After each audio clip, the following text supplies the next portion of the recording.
who are facilitating from probably home, since Cortland is on remote teaching right now. And I really look forward to what you guys have to present today. So have a good one. Great. Thank you, Donna. So we're going to be talking about a faculty fellowship for faculty teaching online. Catherine Graham and I were the co-facilitators for a fellowship we did at SUNY Cortland this past year. We are certainly not the only presenters today, so I would like everybody else, starting with Catherine, everybody go through and give yourselves maybe a 1-minute introduction so people know who's here. Sure. I'm in the economics department, and I have been teaching face-to-face at Cortland for 30 years, unbelievable, but true. And I have also taught online since the early days, I think since 2004, so it's been 16 years. Great, and I'm Dakin Burdick. I'm the director for the Institute for College Teaching, which was founded about a year and a half ago at SUNY Cortland. And I've been doing faculty development for about 20 years now, teaching history and a number of other things at different colleges. Hi, I'm Kent Johnson. I'm faculty in Sociology and Anthropology department. I'm trained as an anthropologist. I've been teaching face-to-face for, I guess, about 15 years, online for about a dozen. I don't recall exactly.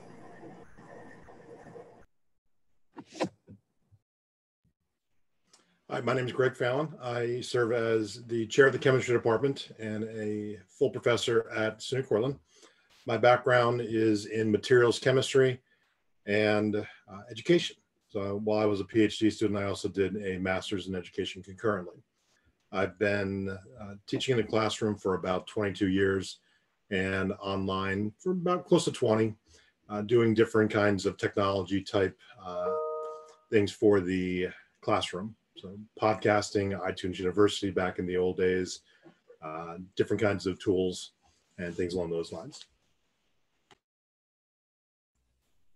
Hi, my name is Katerina Silvestri. You can call me Katie. That's what's going to show up in the Zoom box. And I'm an assistant professor of literacy at SUNY Cortland. I've been at SUNY Cortland since fall of 2018, so I'm in my 3rd year. And prior to that, I studied at the University at Buffalo, getting a degree in curriculum instruction, the science of learning, focusing on literacy education. So I've been teaching mainly face-to-face for about the past 12 years. I started off in K-12 education, moved on to working in a literacy clinic, and now I'm here. And so I'm really excited to talk to you all about the fellowship today. And I do feel like as an earlier career teacher and professor, it was very beneficial. Very excited.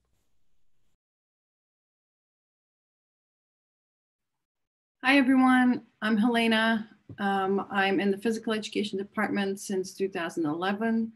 I have a background in using technology or infusing technology in physical education. I also teach a course in that, and I'm happy to be here.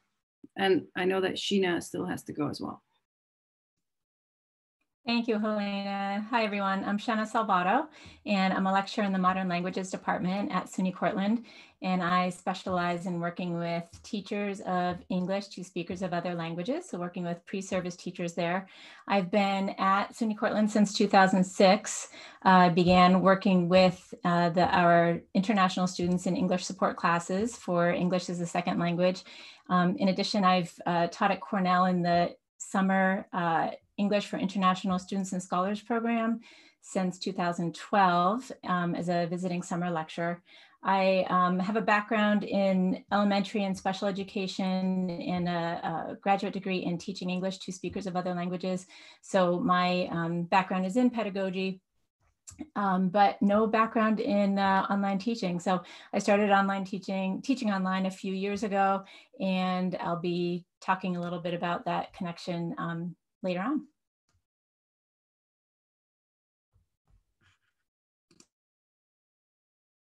Thank you, everyone. So let me talk a little bit about the program there that we're coming out of here. So SUNY Cortland received a PIF grant, Performance Improvement Fund, to start the Institute for College Teaching, which was started in 2019. And one of the first initiatives of that first year was the establishment of an online teaching fellowship to enhance online teaching on campus, which is extremely timely, as it turns out. It aimed to build on the work of a 2017 fellowship that had been funded by the Provost's office, whereas the 2017 fellows had begun campus work on online instruction. The 2019 fellows aimed to advance that further. So fellows were selected through recommendations by the deans, who suggested faculty who had taught at least online for at least 2 years or more, and who were known for their technological prowess. So this is the full list of all of the fellows that were gathered. So it was a large group, a very skilled group. And so it was some really great conversations took place over the course of the year. Each fellow in this group agreed to design or redesign an online course for submission to Blackboard's Exemplary course program, which is an annual review of submitted courses that identifies the best course designs of the year in Blackboard. They also agreed to participate in a Blackboard community page specifically created for the fellows, and to discuss monthly readings in the online discussion forums there. In return, they retained full rights to their course content and were granted a stipend of $750 per semester for 2 semesters. They also had the opportunity to take some week-long workshops from the Online Learning Consortium, which we purchased a book of 10 tickets for the workshops. All of those got used up, so that was a popular piece. The structure of the community was that in fall, we talked about a number of things, in spring, some others. So in fall, we talked first about community building, exemplary online courses, learning theories, course navigation, setting goals, assessment. And then we had a mid-year assessment in December to figure out what we should be doing in the spring. And so there was some revision of what was originally planned for the spring, and based on input from the fellows, the topics that we did in the spring were scaffolding, culturally responsive teaching, learning differences, apps for group interaction, videos and podcasts. And then the fellows shared some of their plans and began to get ready for submission to the ECP. Of course, by that time we were deep in COVID, so some of that got pushed off to the summer. Other things that got added in as we went through the fellowship, which weren't originally in there, was a bibliography of readings, some suggested tools and apps, an FAQ on online teaching, a list of available online workshops or the OLC. There was a YouTube playlist that we put together, and we also had just a questions and answers section as well.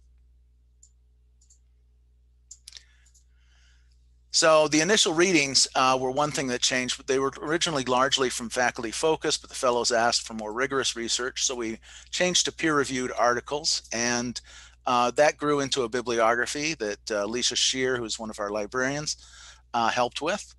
That got a little unmanageable. So then she suggested creating a Zotero database, and that led to the creation of a public bibliography of college teaching that now has over 2,000 entries. And we gave a presentation on that earlier this week, so you can check that video out. Course navigation was probably one of the most important discussions. Some people felt that the weekly modules should be detailed in the left-hand nav bar. Some felt they should be subsumed under content to leave more room for supportive information on that left-hand nav bar. But that conversation was, I think, one of the largest, and probably, at least for me, one of the more influential. And Dick, and I just wanted to add to that too, that this was sort of an evolving process between you and I and the fellows.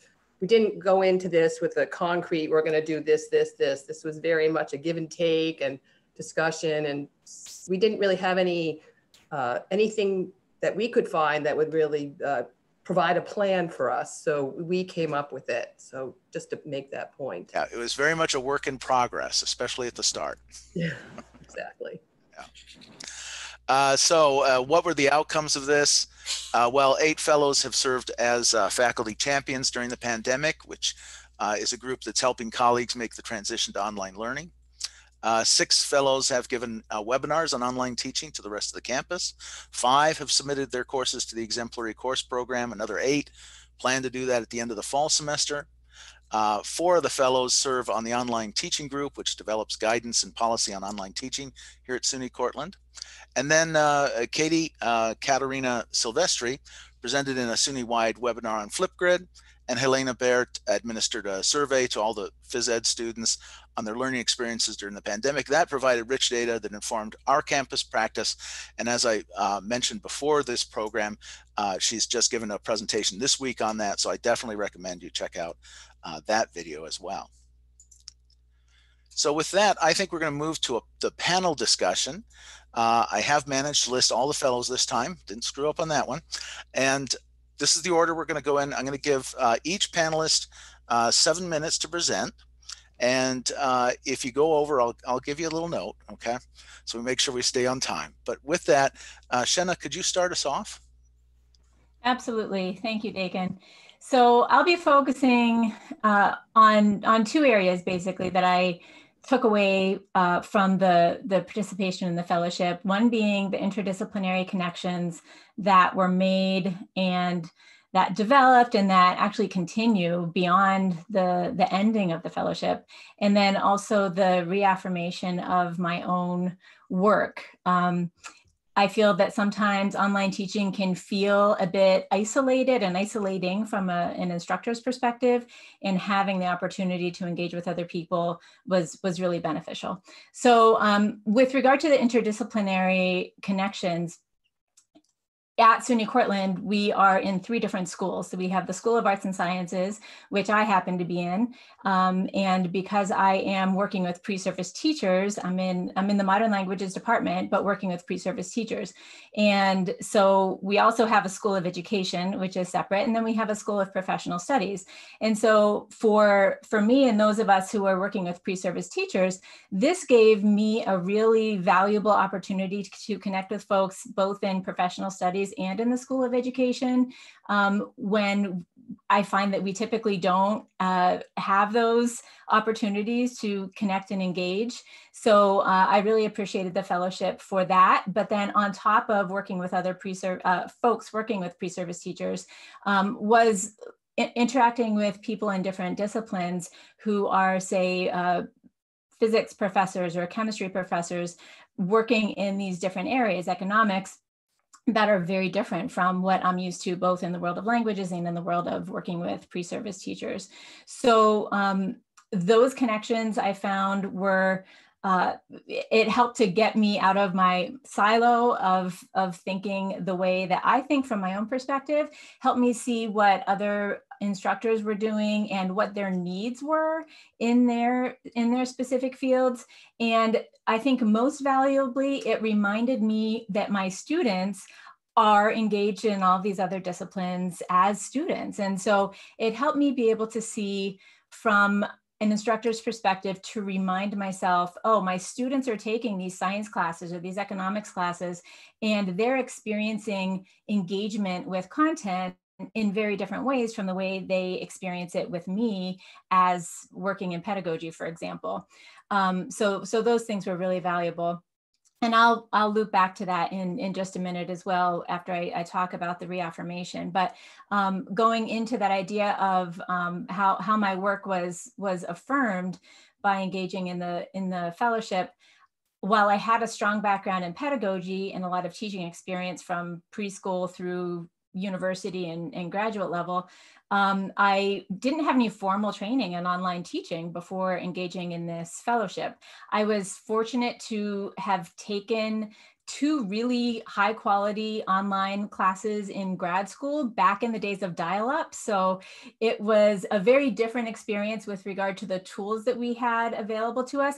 But the folks that taught those classes really, I felt like, set the bar high for me with regard to how they set the tone for their course, how they created engagement. And again, with very limited tools at that time in the world of dial-up internet, and also how they created those peer connections. So those things really stuck with me. And those were some of the things that I'd led with as I was taking my own courses online.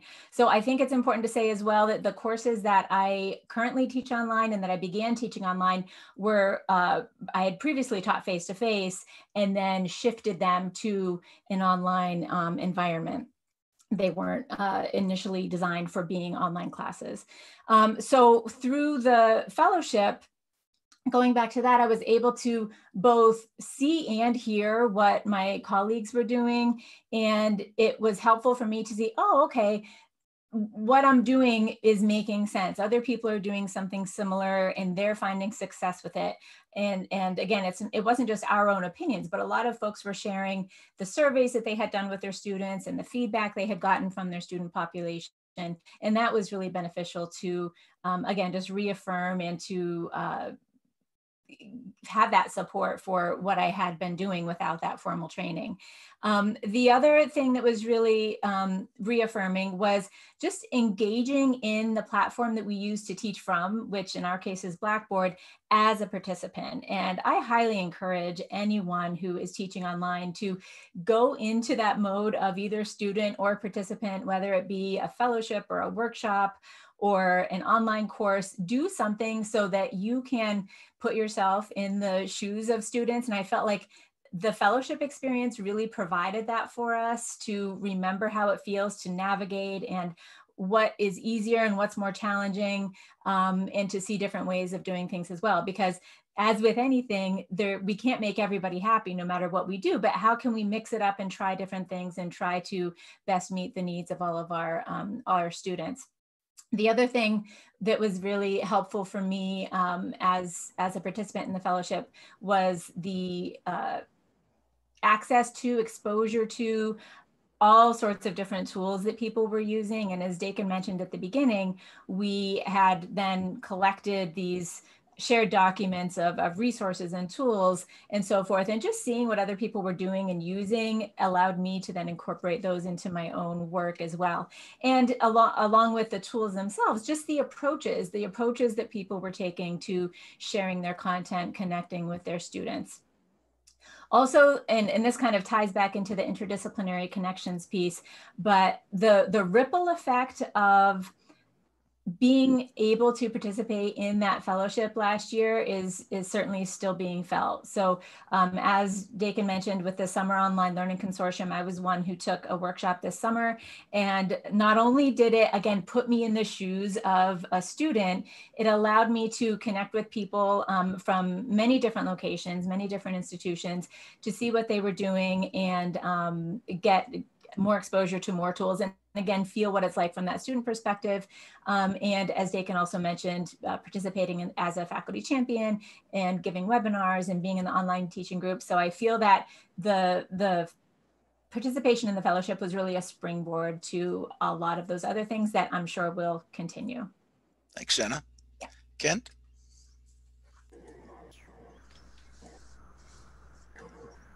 Yeah, so as I mentioned previously, my trainings in the discipline of anthropology, I had virtually no education or training in pedagogy. So I developed my teaching strategies kind of on my own based on what my professors had done when I was an undergraduate and graduate student. So I guess I geared my lessons toward a hypothetical average student. Perhaps due to my naivete or my privilege, I never really thought about who that average student represented. So their gender, ethnic identity, educational background, family background, socioeconomic status, etc. And two of the learning modules in the Online Faculty Fellows program really inspired critical self-reflection regarding this suboptimal strategy. The culturally responsive teaching module and the teaching students with learning differences module. The materials in these modules sparked my interest in pedagogy, and they started me reading different pedagogy blogs and books on teaching, especially those geared towards inclusive teaching strategies and social justice. So the Online Faculty Fellows program changed my teaching practice in the sense that I've tried to stop envisioning a generic average student who, let's be real, I would probably envisioned as quite similar to myself, but perhaps not quite as interested in school and learning. Instead, I try to account for the diverse experiences of our students. So now my focus is on creating learning experiences that acknowledge their diverse backgrounds and their various strengths. And I try to incorporate these in the classroom to create a more equitable learning experience for them.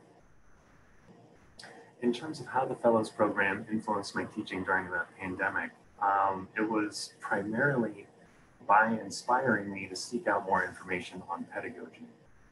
One of the pedagogical activists that I was reading earlier this year, Jesse Stommel, he had a series of really provocative, series of tweets that I found really provocative about teaching remotely during the pandemic. For many of you, these could be really basic and obvious things, but for me at the time, these really kind of struck a note. And so Stommel urged readers to remember that undergrads had not signed up for online classes. They likely had differential access to resources when they were living at home as opposed to living on campus. So for example, students who are at home might not have a private space in which to study and participate in synchronous learning activities. They might not have access to laptops at home. Instead, they're trying to do all their coursework on their smartphones. They might not even have regular stable internet access at home. So if they need to check in for a class, they might have to leave home and try to go to a library, which may have been closed at the time, or a coffee shop or something like that. So in the spring, when I was preparing to transition my in-person advanced forensic anthropology course to online, I tried to keep these points in mind constantly. For those of you who are unfamiliar with forensic anthropology, it involves the application of human skeletal biology to forensic contexts. So primarily what forensic anthropologists do is analyze unidentified remains to generate a biological profile to help figure out who that person was. So law enforcement personnel can try to get a positive identification and issue a death certificate. We also look for skeletal evidence of trauma related to cause and manner of death. And so this was the first time I was teaching this course here at SUNY Portland. It means forensic anthropology. We were meeting one day a week in person. So usually our meetings would start off with a brief introductory lecture. Then we'd have a discussion of one or two case studies that we'd read. But we'd spend the majority of our time together with students practicing different analytical techniques using the teaching collections in the lab. So the teaching casts and the anatomical specimens, the human skeletons. Because in my opinion, that's like really the primary value in a course like this is the applied hands-on learning opportunities. And so as I was preparing to go remote, my focus was on developing the most effective way to replicate those hands-on learning experiences for students. Was there a way to do that online? I thought the best way to do that would be for us to meet synchronously during our regularly scheduled class time and work through the lab activities together. And if campus were going to be open, which wasn't clear at the time, I would even go to campus, go into the lab, and that way I could get out the teaching collections, teaching materials, and I could help demonstrate techniques that students were having a hard time picking up from the images and the text online, things like that. And so that was the plan I came up with. And this was something new that I think was inspired by my participation in the fellows program. Instead of just moving forward with that plan, I surveyed my students to get their input on it. So I was trying to be more student-centered in my teaching. Most of the students were on board with that plan. However, one student was really quite concerned that she was not going to be able to, that synchronous meetings were not going to work for her. And she had a very compelling reason why. Her mother is a nurse, and at the time, her mother had just been exposed to COVID-19 and needed to self-isolate for 14 days.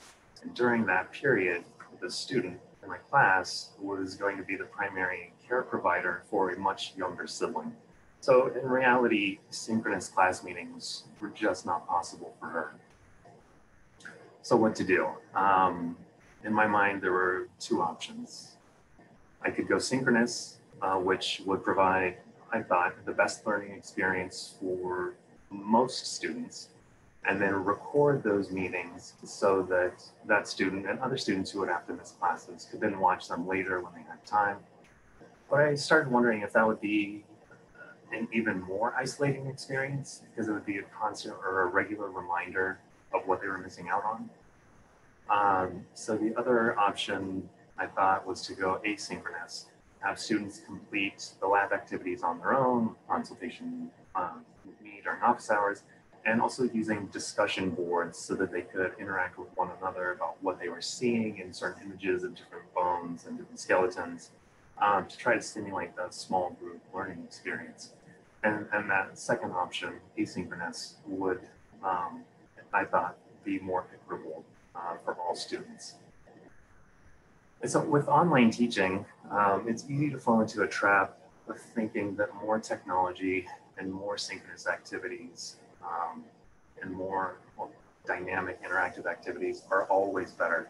And most of the time they are better. However, because of my experience in the Online Fellows program, starting to read about more social justice issues in teaching and the circumstances of the pandemic, I opted to go with the more equitable approach and provide one more flexible learning experience for all students. Today, I don't know that I'd make that same decision. I might try to find more of a middle ground, but still think that was the right decision at that time for that group of students. Okay. Thank you, Ken. Greg? Thank you.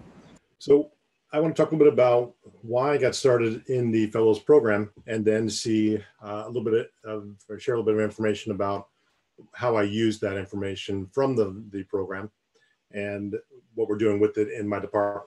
So again, I work with the chemistry department, and my background is both in content, so the actual chemistry itself, and also I thought if I'm going to be a college teacher, I might want to get some practice teaching, get some experience in theory. So I enrolled in a master's program concurrently at the University of Washington. So I did both my lab work during the daytime, and as many education programs are, took classes in the evenings to complete a master's degree. So I've been working with online technology for many years.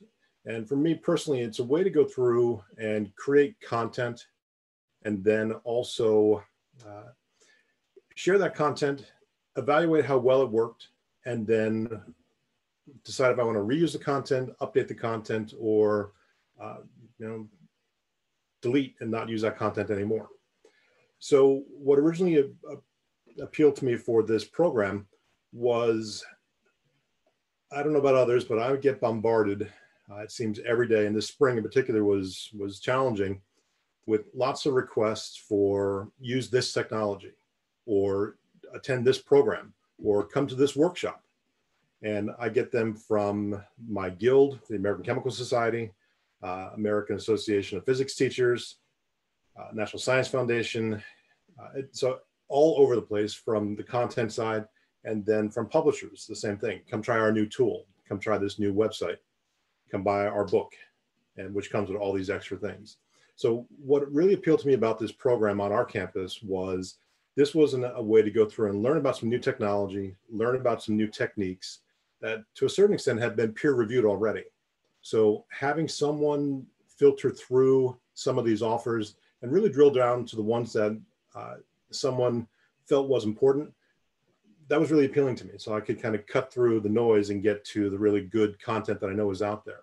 So that's really what's motivating me for my initial work with the Fellows program, even though I have many years of experience teaching online. At the same time, I serve as the department chair. So with the pandemic, we had kind of an abrupt shift to this online delivery. And I was getting a lot of questions from my faculty. How do I do this? How do we teach online lab? What are we going to do because the students don't come in here and we need to have them face to face, and what options do we have? So what I decided to do was to create a Blackboard Commons and set that up for my department, and decided that this would be one way to go through and offer people who were interested in learning more about online techniques and online strategies, just a way to go through and help share this information. So again, that same idea of when you find something good and you want to share that with others who could benefit from using that technology, this Commons was a way to go through and do that. So the main goal for this was to have a central location where I could share information from the online fellows program and other resources, share that directly with my faculty, and then have all of us work through and do kind of a deep dive on some of this technology and some of these tools to see how well they actually do work. So my model was to go through and create a Blackboard course, enrolled my faculty into it, and then we are spending time developing content for our courses in a centralized location. This was particularly useful in that we have many classes, such as general chemistry, that have multiple sections. So you may have 4 different faculty teaching the exact same course, and all of these same students are enrolled in our laboratory courses. So we need to have some consistency between the content, and we would normally accomplish this by working directly with our faculty department meetings, general chemistry meeting. So everyone gets together, talk about what content we're covering, where we are in the course, what laboratory is coming up next, and by meeting face-to-face and doing some synchronous discussion, we're able to go through and kind of keep things on pace. But that all had to change. So my model for this Commons was, I took the initiative and said, okay, I'm going to work on the next activity. We all had some discussions via email or via Zoom to say, where are the classes? What are we doing? And I decided I would take the first laboratory activity, create content for this, and then talk to the department, explain why I chose what I was doing, work through this material, and then offer it for all 17 sections of laboratory to use for one particular week.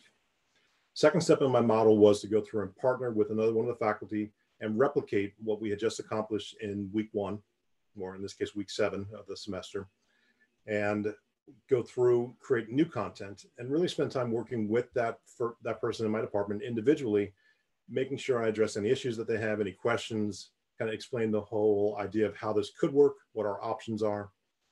And then we presented that to our department, again, via Blackboard through the Commons. We all agreed to use this. So that was our following week laboratory activity. And at that point, we split up into multiple teams. So I had team 1 was myself and a faculty member. We went through the activity together. We split that team in half. And for week 3, I took a new faculty member on and went through the same process, trained them how to go through and consider online activities, especially for the laboratory, looked at models of videos, looked at models of data, just different ways to go through and accomplish our goals. We then did week 3 that way. Week 4 was going to be the very first person I partnered with taking on a new faculty member. So she created her own team. And we kind of replicated this model where you were always working with someone who had gone through the process with a more experienced person in terms of developing content and deploying that with the classroom or into the various classrooms. If we fast forward now to the autumn, one way that I can tell that this seems to have been successful is that the first 2 people who I trained developed their own faculty commons this autumn for 2 different courses that they're associated with. So now they feel confident enough in what we've done in the spring to take the lead position for the autumn. So now we have 3 different faculty commons for my department. And essentially, that's one of the ways in which I think it really shows us that this seems to have stuck and seems to have some buy-in from people. At the same time, what I really tried to go through and stress with everyone is that we have so many different learners and styles of learning in our classroom that we can use this time while we're on virtual laboratories in particular, or classrooms, develop content that we can then use in the future. So this isn't just, we're going to do this once and forget about it. We're going to use this multiple times. And then even when we're not doing or forced to be off campus, we may want to use some of these activities again. So that's really how I sold to my department as the mentality of how we should approach this subject and approach this topic. And I know I'm running a little bit over time here, Dick, and so I think I'll end right there, and I'll take more questions during our Q&A period or something like that. So all right, thanks, Greg. Kate. There we go, unmuted. Okay, well, as I mentioned, I had started teaching online 15 years ago, and the training sessions at that time were all about the nuts and bolts of how to use the learning management system. It was WebCT at that time. And there was very little about online teaching best practices. So what I really enjoyed about the fellowship was being able to look at my course in a very detailed and systematic way. And we spent from October through February going through many details of online best practices and sharing with each other. So it actually was a real luxury to spend so much time looking at my course from so many different facets. While it was all useful, there were several areas that stood out to me. And one of our sessions, we covered student learning outcomes. And although I've taught for 30 years, I've never had any formal education courses like many of us. I instead learned by trial and error on the fly. You know, ask the students for feedback, you figure out what works, etc. So creating SLOs for my course, both overall as well as for each component, was tremendously useful. By constantly asking the question, at the end of this module or chapter or assignment, the students will be able to, helped for me to provide a lot clearer focus. And it was a tool that I could use to evaluate the course content and my methodologies. So that was a really useful exercise for me. Another early session covered course navigation, and Dakin mentioned a little bit about this, but I knew that the sooner the students are able to navigate a course easily, the sooner they can get or move into actually learning the content. So we discussed how consistent organization throughout the course was important, and that can actually also go across courses, as we discussed as well, through different departments.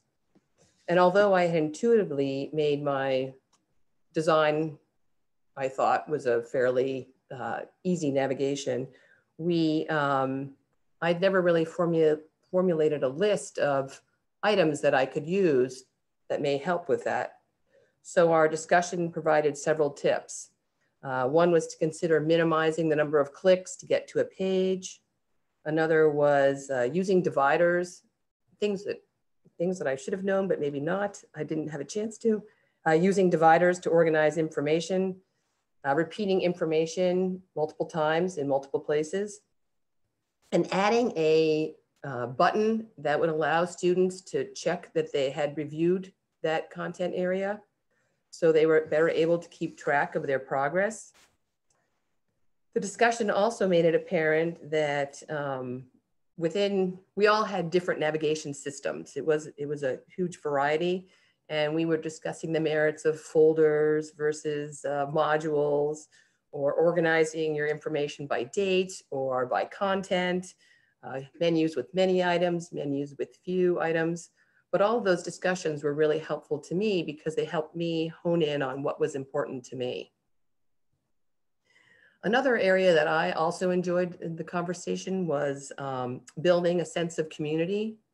And I've always worked on this aspect in my online courses, but it was, our group felt that fostering a sense of connection was important, but we had to be cognizant that community building can also seem like busy work to students. So there's sort of this balance that you have to create. And many fellows felt that intermittent surveys to ask the students to see what was working or what wasn't would be a very useful way to create connection and a community. So that was an interesting topic to me. We also had the opportunity to examine two rubrics, the SUNY Oscar rubric and the Blackboard Exemplary Course Program rubric, and comment on what we were seeing. We all agreed that areas of interaction and collaboration and course design were exceedingly important. We had a talk, and we had a whole session on meeting accessibility standards and trying to get more training to be able to meet or even exceed these standards and what was involved. Frequently mentioned was learning new technologies, as far as what was mentioned in the rubrics. And then we also talked about, which I have had stay with me, is trying to figure out a tool to assess student readiness, to gauge how well students will do in online courses. We know some colleges do have that, but we don't at Cortland. And I think there's some merit to doing that. Of course, after this discussion, we all got thrown online through COVID. So that may have been, at this point, maybe for most students a moot point, but it's good to ask the students to figure out what their characteristics are in terms of will they be successful online.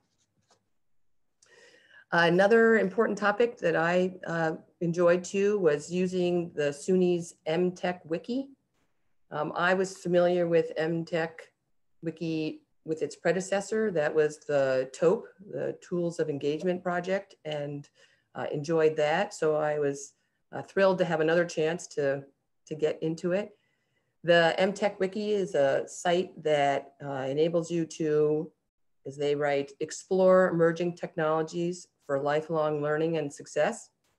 It's a site that is geared toward faculty and students and pretty much anybody, but to explore freely available tech tools to use in the classroom. And what I liked is that the tools are organized by purpose and they're also rated. So it was very useful for me to, since tools are changing all the time, to get more information on several tools that I'd heard about but didn't know much about. And I had been planning to visit the website, but just never got around to it. So it was really nice to have it as an assignment. So overall, the fellowship was an invaluable experience. I mean, I've never spent so much time working on one particular course, or any online course that I do. And it taught me quite a bit. And it was great to also have a community to share and learn from. Great. Thank you, Kate. You're welcome. Katie? All right. And I know we got 7 minutes here. I'm going to also set a timer for myself. So, so like I had mentioned at the beginning, I started teaching here in fall of 2018, and I'm going into my third year. I came right out of my doctoral program. And so this was a very new position for me to be stepping into, just generally speaking, from like all perspectives. Though I did have quite a bit of teaching experience in a lot of different ways. And so I knew that when I was joining the faculty of our literacy department, you know, I remember back to my interview, I was asked a lot of questions about online teaching and learning. So I knew that was going to be a part of it. And I did have some experience in that beforehand. I used Blackboard, I used discussion boards, and I even had taught in some hybrid environments where I'd have some students in the classroom and some students far away. And that largely came down to snowstorms and anticipating who could make it to class and who might be stuck at home because of lake effect snow. And so I did have some experience coming into the program. And then I learned that we would be fully online by fall 2020, this semester. And we are. Our literacy master's program is a fully online asynchronous degree program. And that made me a little nervous, to be honest, because that meant that the bulk of courses that I was going to teach would slowly transfer from being face-to-face to hybrid to fully online in a matter of 2 years that I,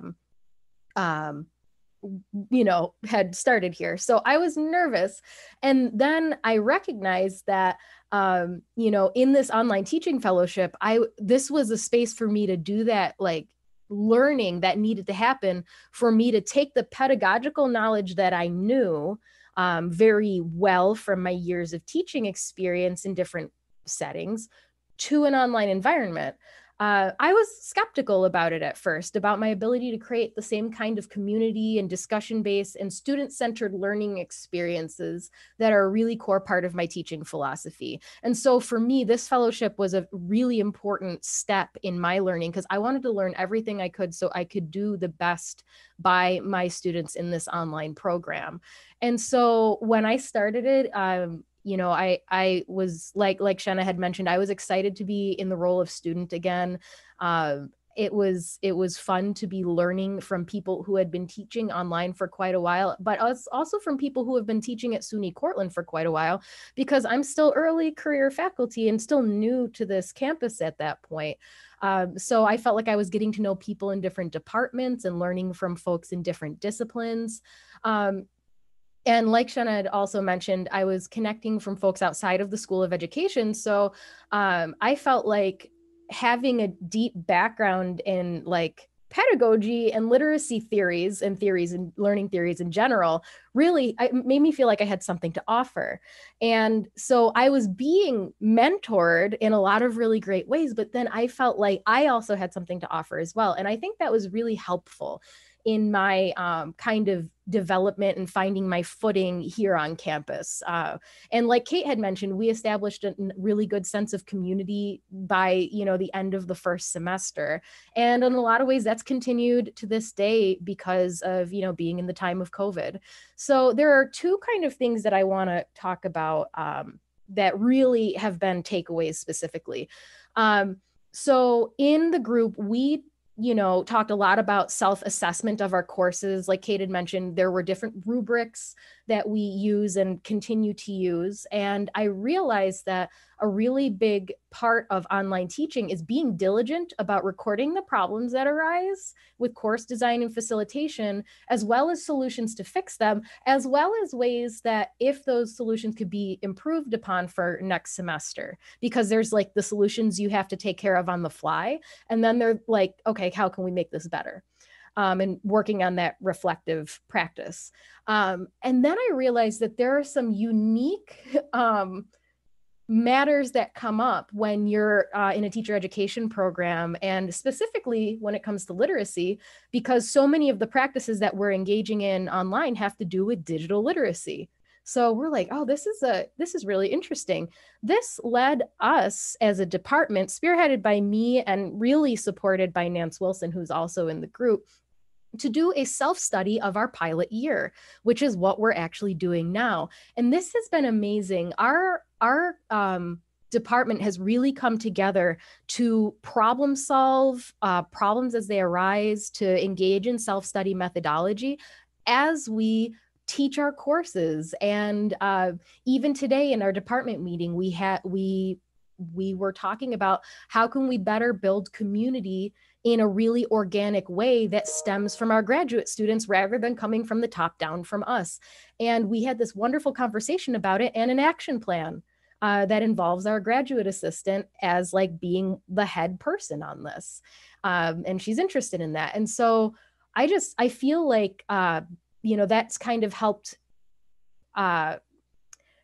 it's helped this kind of sense of scholarship and research and wanting to improve our teaching practice across the boards. And that really is a ripple effect of the online fellowship program. And then the other component that I want to talk about is the leadership aspect of it, because we had to step up, like as online fellows, those of us who are knowledgeable about technology for education and pedagogical purposes, we needed to step up when it came to helping our colleagues, facilitating professional development for our colleagues, and kind of engaging in that mentorship ourselves. And I felt a lot more confident doing that because of this group. And, Dakin, you had mentioned that, I was able to do some professional development and create that around Flipgrid. I also did some around synchronous discussion that was specifically for SUNY Cortland. And so since then, I've been talking with people across different departments on campus who have reached out to me because of those workshops and have had conversations with them about the tools that they're using, their goals in class. And I just feel like those kind of informal conversations are such a great way, that's 7 minutes, to get to know other faculty on campus and make those great interdepartmental connections. And I'll leave it at that. Great, thanks, Katie. Helena? Yeah, hi everyone. I think everybody, I'm last, I think. Everybody already said so many great things, and I think I'm very similar to many people who spoke today. I would like to credit SUNY overall for where I am today, because I think it kind of all started with Roberta, right? Taupe, go Taupe. Right, Kate? Yeah, I think, you know, I'm originally from Belgium, had no technology experience whatsoever, became a PE teacher, moved to Canada, still no technology experience. And I remember being a master's student and I had to create a thesis. And my topic, everybody's gonna laugh right now, because my topic was, how can we get university to teach students the right way? That was literally my topic. And I don't know why I came up with that, but I wanted to change the world. You know, I obviously at that point was already very passionate about faculty development and helping others. So that's actually the pivotal time in my life where technology started to creep in, when one of the faculty members during my master's program said, you know, I'm supposed to use this wiki thing. I don't know what it is. Wikipedia, wiki, I don't know what it is. Maybe you can do your thesis on that. So that's how it kind of started. And in my dissertation, my PhD, I continued that, but I looked at how are university professors, specifically in physical education, integrating technology, given that in physical education, we're supposed to use technology tools to enhance learning. And so I took the TPAC model, deconstructed it, and did a big survey nationally in the US, noting that we're not really infusing technology appropriately.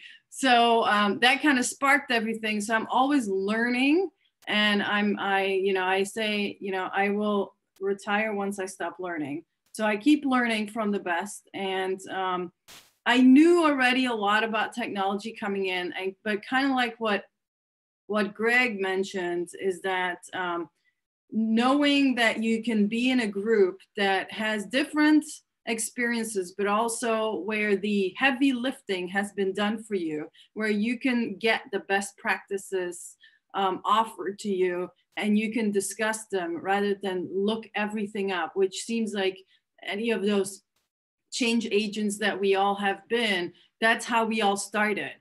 We all had to look it up, look everything up. So that was my draw for it. I continue to be involved in anything related to teaching an effective infusion of technology. I currently teach a class in that, and I keep pushing my students to stop looking at the shiny object and start looking at the students. And so that's like my ultimate goal in life, it seems like. From this group, kind of like what Katie talked about and what Greg talked about, I started to have to step up, especially with COVID hitting. And even just before, I've always been the tech person in my department that people would come and ask questions about, technology related questions. But being in the group and being identified as a fellow first and then a champion next gives me a little bit more credibility to help my faculty. They seem to be a little bit more, you know, engaged and asking more questions. I'm trying to be really open so that they can feel like this is nothing bad. You know, I've gone through a lot of training to be where I am at this time. Nobody needs to be there at this time, so it's okay. So a lot more faculty have been opening up and asking for help, which is wonderful. I started doing tech talks with the faculty, especially throughout spring break, the COVID era, and then the summer, to just be available for people that were planning and prepping their courses to ask, you know, to ask some information.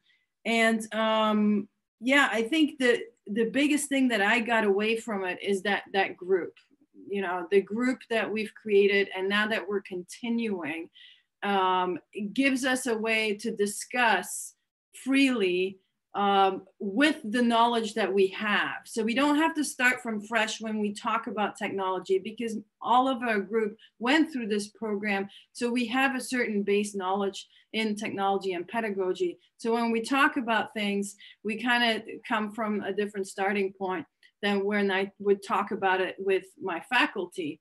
So I think that's really important. And another thing that I have learned through this program is how easy it is to make learning on Blackboard extremely complicated. So that is the biggest thing that I've learned and that I've tried to help my faculty with, once, you know, right now, because everybody, even one little switch on Blackboard, students are like, I don't know what to do. So kind of concentrating our focus on, you know, kind of what Dakin talked about, you know, in the beginning, organization and structure, and how important it is to go back to basics and really focus again on being in tune and unified in our, you know, in our departments. And I'm in a really big department, so it's not an easy thing. Another thing that I'm also always pushing for, you know, we're in education, and our physical education majors do not take a technology course. And now, you know, they're actually putting a technology course of 2 credits before they start, you know, student teaching, because they realize that they're having some gaps, obviously, in their learning. And I hope that maybe some discussions come out of here where maybe we can implement a technology course at the undergraduate level, as often as we can tell that it's good for everybody, every single department, rather than right now I teach it at the graduate level. So overall, I think, you know, I learned a ton. I'll continue to learn.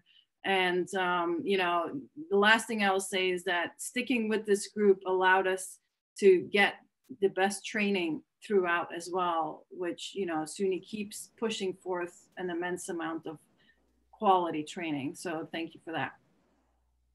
Great. Thank you, Helena. And thanks to everyone. That was really fantastic.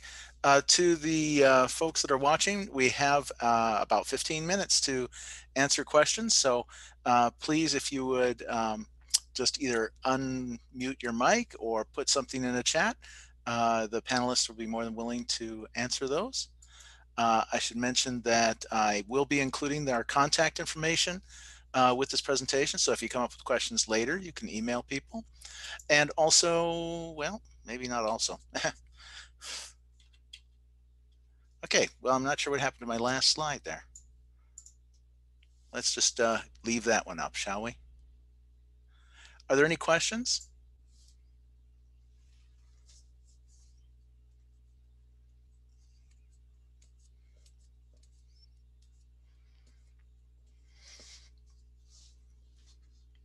Nancy, I think we need to talk.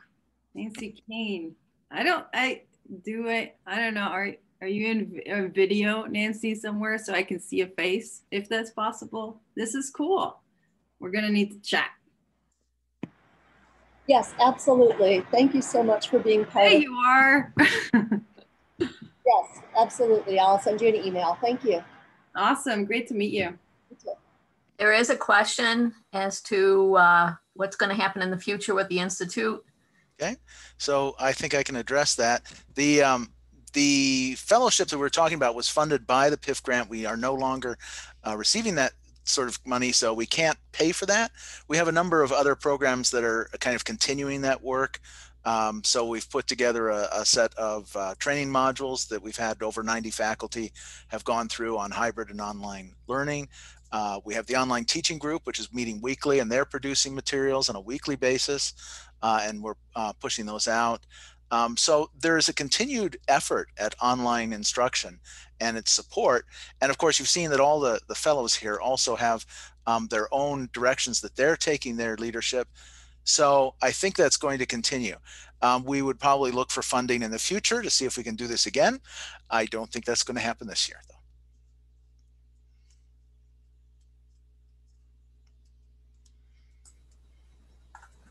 All right. Any other questions from anybody? It was a great presentation, and I would like to thank everybody for being on the call today. And Donna, I have a question. Okay. Thanks, Robin. Hi. So first of all, I just want to say hi to some familiar faces, and it was great. Thank you for giving the shout out to the TOEP and MTech projects. But a question that I have that we are always struggling with is in the early days of the projects that I was involved with, we did have incentives and ability to you know, kind of compensate faculty for going above and beyond and sharing their knowledge. And nowadays it's, you know, a much more difficult proposition to do that. You know, the last question just kind of comment from Dakin mentioned that. And so I'm wondering from all of you, if there was not monetary awards available or time off incentives, what else would incentivize faculty to spend extra time for their own efforts and for the efforts of their fellow faculty? If any one of you or a couple of you can address that. Roberta, I would say that I didn't do this for the money. Definitely not. Like, and I think, but that's also an issue to bring up, is because the people that really need it, those are the people that may need the money to get them incentivized. Because I think, because I'm so in love with teaching, that, yeah, and I'm in love with learning. So it's like, sure, if I do think the way that Dakin and his group addressed it was also important. They highlighted, we were asked, we were recommended already kind of as champions. And that makes you feel good right from the start. So it's almost like, oh, they think I can do something. How nice. Maybe I should join this group.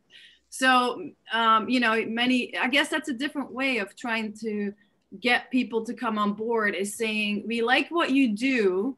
So maybe the next step could be is looking at people who are really good in pedagogy and saying, we really like what you do and would love to work with you on, or would love to set up a program with you on enhancing pedagogy with technology. I don't know, but I think that's a big thing too. Using those words like champions or fellows is actually helps. Actually, just to follow up on that a little bit, earlier today, we were trying to think of a title for kind of right now we call them mentors in the MTech MOOC, and was debating whether or not fellows or another title or designation would be any better. So again, for the panel, if you can share your thoughts on that.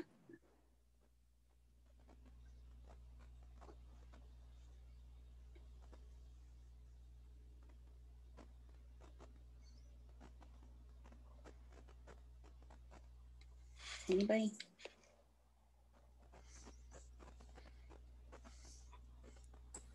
Robin, in your presentation the other day, you had mentioned, I think you were looking to add a section on the pedagogy of using the tools into the MTech MOOC. Yes. So we are actually wanting to kind of create a second database. So one that is specifically related to pedagogy and all of the, you know, associated topics, and be able to search and sort in the same way that we sort through the technology tools. Looking for anybody that wants to help, always. And that could be part of what this group did, but, you know, bring it into an area that's already kind of established that could be reached out to everybody in the SUNY system and accumulate all the resources and keep them all in one area. It would be a great idea. Yeah, I have a shell kind of started. So yeah, it is a great idea, and it's on the list to kind of get it implemented. Okay, any other questions? When I started with TOPE, I always thought that was one of the most amazing programs where you could go async and really just learn at your own pace and do things that you wanted to do. And my course in technology is kind of similar to that way. And I over time, you know, when I did my PhD, I did it in Arkansas, and they actually had faculty going through a little certification program similar. It was not the same, but it was to help faculty introduce them to quality best practices in teaching, which also included teaching and observing and reflecting on your teaching. But I think that initiative is just, you know, sometimes we struggle with helping faculty out at different levels, and faculty that may be needed, faculty that may have been here for a while that kind of get stagnant. How do we get, and I think that's my biggest question is, you know, forget the incentivize. How do we get faculty that need it to want to learn to enhance their own teaching. I think you hit that on for every campus and every department. It's getting the people in that need the help the most. Yeah. And when somebody figures it out, let us know. I think what Chris was saying, that maybe it should come from higher up. Maybe it is a SUNY-wide, I don't know, but these are all smart people here. I'm sure we can come up with something.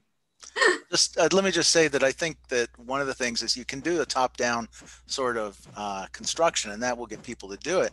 But the way that you can get people to want to do it is make sure the students understand the system. And the students will then ask for more involvement with the technology from the faculty. And the faculty don't really listen to me or the other staff all that much, but you've definitely listened to your students. That's why you're there. You care about them. So the more students ask for, the more people will give them. Also, I think what you guys are doing right here, this panel of faculty talking to faculty, that is so much more effective than the Teaching and Learning Center folks talking to faculty. And the research that we've done over the years with both TOEP and MTech certainly show that just, even those that are not really that active in the projects, as they just read and see what other people are doing and how they're applying the tools to their own work, that is what people are reporting is very helpful for them. Yeah. And I like that your group had people from all different parts of the campus. And, everybody was starting at different levels. And I think that it definitely helps to have the buy-in of somebody in your department that's pushing this. It's like, we're offering this for you. I'm doing it. Will you please join us? I think it's a great way to do it.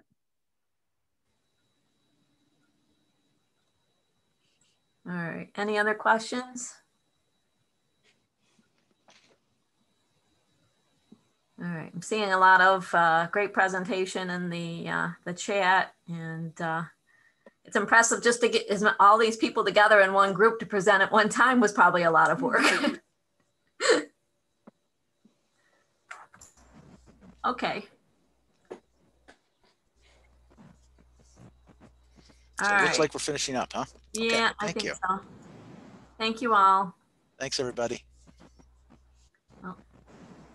Don't forget to stick around for the lunchtime session if you're interested in the